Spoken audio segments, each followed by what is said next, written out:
Hello बच्चों, आज हम 100 बोर्ड पर जोड़ की संक्रियाएं सीखेंगे। आपने जोड़ करना सीख लिया है। इस 100 बोर्ड पर हम जोड़ का अभ्यास करना सीखेंगे।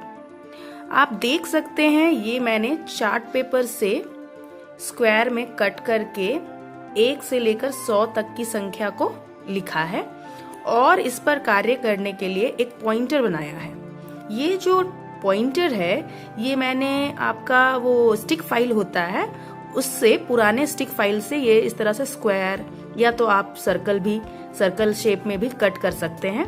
आप देख सकते हैं, यदि हम इसको किसी संख्या के ऊपर रख रहे हैं तो ऊपर से वो संख्या दिखता है। तो चलिए अब हम देखते हैं कि ये 100 बोर्ड का प्रयोग जोड़ने में किस प्रकार करते हैं।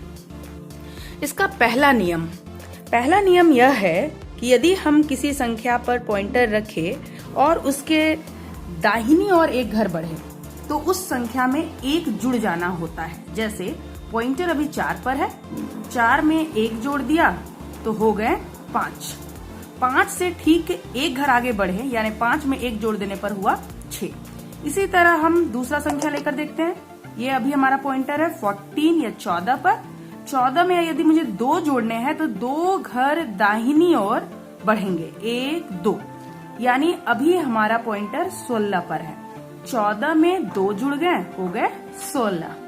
अब हम थोड़ा कठिन सवाल भी लेकर देख सकते हैं। जैसे हमने लिया 25 में 5 जोड़ना है तो क्या करेंगे, 5 घर दाहिनी ओर बढ़ेंगे, 1 2 3 4 5, यानी अब हमारा पॉइंटर है 30 पर। 25 में 5 जुड़ गए तो हो गए 30। दूसरा नियम, किसी संख्या पर पॉइंटर रखें और उससे ठीक एक घर नीचे उतरें तो उस संख्या में 10 जुड़ जाना होता है। जैसे पॉइंटर अभी 10 पर है, 10 से ठीक नीचे एक घर उतरे तो पॉइंटर 20 पर, यानी 10 में 10 जुड़ गया यानी 20। 20 में 10 जोड़ने हो तो क्या करेंगे, पॉइंटर को नीचे एक घर उतारेंगे, 20 में 10 जुड़ गया यानी ये हो गया 30।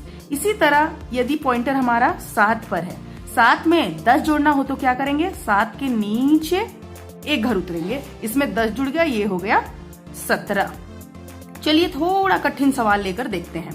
यदि हमने लिया 36 और 36 में हमको जोड़ने हैं 23 तो क्या करेंगे, 20 जोड़ने के लिए 2 घर नीचे उतरेंगे, 10 10 20 और 3 घर दाहिनी ओर बढ़ेंगे, 1 2 3। अब हमारा पॉइंटर 59 पर है, यानी 36 में 23 जोड़ने पर हो गए 59। चलिए अब हम देखते हैं तीसरा नियम है, यदि किसी संख्या पर 11 जोड़ना हो तो क्या करेंगे।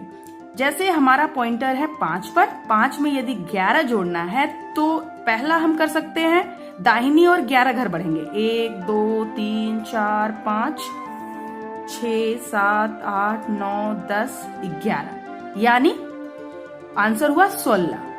5 में 11 जुड़ गए तो हो गए 16। या डायरेक्टली हम क्या कर सकते हैं, 5 से डायगोनल दाहिनी ओर तिरछ आ सकते हैं, डायगोनल राइट साइड। 5 में 11 जोड़ना हो तो क्या होगा, उस संख्या के डायगोनल राइट साइड उतरना है, यानी दाहिनी ओर तिरछे उतरना है। ठीक है, आप एक संख्या ले लीजिए, ये हो गया 25। 25 में यदि 11 जोड़ना हो तो आंसर डायरेक्टली हम क्या करेंगे, डायगोनल राइट साइड। ये हो गया हमारा 36, मतलब 25 में 11 जुड़ गए, हो गए 36। चलिए अब एक और हम देखते हैं नियम। जैसे अभी हमारा संख्या 5 पर ही रखते हैं, अब इसमें हमको जोड़ना है 9 जोड़ने के लिए क्या करेंगे, 9 घर आगे बढ़ सकते हैं, 1 2 3 4 5 6 7 8 9। ये एक तरीका है, यानी 5 में 9 जुड़ने पर हो गए 14।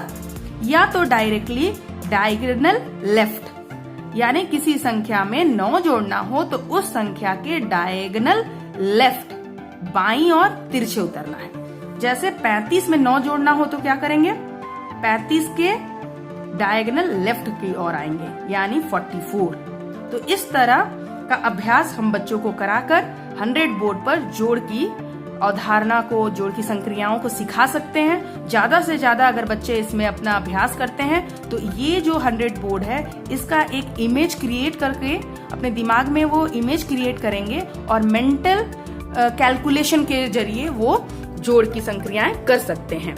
हम इस तरह का 100 बोर्ड ग्रुप में भी कर सकते हैं, 2 बच्चों के पेयर में, या तो इस तरह का 100 बोर्ड की रचना हम असेंबली ग्राउंड या स्कूल के बाहर भी हम खींच कर बच्चे खड़े होकर इस 100 बोर्ड पर आसानी से एंजॉय करते हुए जोड़ की अवधारणा को सीख सकते हैं। धन्यवाद।